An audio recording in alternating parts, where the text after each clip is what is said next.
நித்யானந்தம். இப்ப நாம எங்க இருக்கோம்னு பாத்தீங்கன்னா, சுவாமியுடைய யோக குருவான சுவாமி நித்யானந்த சுவாமியுடைய யோக குருவான யோகானந்தபுரி. அவருடைய ஸ்பிரிச்சுவல் நேம் வந்து யோகானந்தபுரி. அவருடைய அம்மா அப்பா வச்ச பேர் வந்து ரகுபதி யோகி. ஸோ அவருடைய ஜீவ சமாதிக்கு தான் வந்திருக்கோம். சுவாமிகளை இவரை பத்தி சுவாமிஜி வந்து நிறைய சத்சங்கத்துல சொல்லி கேட்டிருக்கோம். அதுல ஒரு சில விஷயங்களை உங்களோட நான் பகிர்ந்துக்கிறேன். என்னன்னா, மிகப்பெரிய யோகி சுவாமி வந்து மிகப்பெரிய யோகி. யோக குருவா சுவாமிக்கு அவருடைய வாழ்க்கையில பாகமா இருந்து யோகாசனத்தை முழுமையா சொல்லி கொடுத்தாங்க. அதுல முதல்ல நான் கேட்ட எக்ஸ்பீரியன்ஸ் வந்து சுவாமிக்கு வந்து சூரிய நமஸ்காரத்தை பத்தி சுவாமிஜிக்கு வந்து எடுத்து சொல்லியிருக்காங்க. இங்க பெரிய கோயில்ல தான் டெய்லியுமே காலையில சாமி வீட்டுக்கு வந்து சாமியை அழைச்சிட்டு போவாங்க. இவங்களோட பல பேர் வந்து சுவாமியோட அந்த குரூப் ஏஜ் பீப்புள் வந்து யோகா செஞ்சிருக்காங்க. அப்ப சாமிக்கு வந்து பாத்தீங்கன்னா இந்த சூரிய நமஸ்காரத்தை பத்தி சொல்லியிருக்கிறாரு யோகானந்தபுரி. என்னன்னா, சூரிய நமஸ்காரம் செய்யும் போது சூரிய சக்தியே நமக்குள்ள இருந்து வெளிப்படும் அப்படின்ட்டு. ஸோ அன்னைக்கு வந்து இந்த சத்தியத்தை சொல்லிட்டு சாமியை வந்து சூரிய நமஸ்காரம் செய்ய வச்சிருக்காங்க.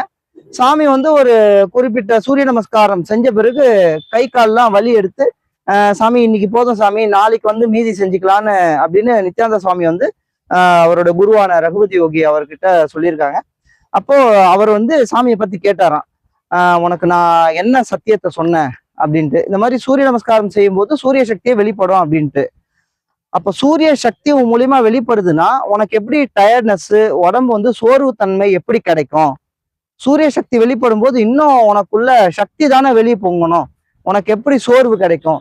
அப்ப அந்த சத்தியம் உனக்குள்ள இன்னும் உள்ள போகல, முழுமைத்தன்மை அடையல.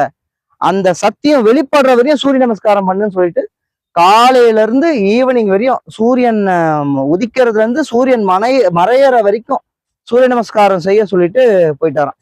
ஸோ அந்த மாதிரி சாமி நிறைய சத்சங்கத்துல சொல்லியிருக்காங்க.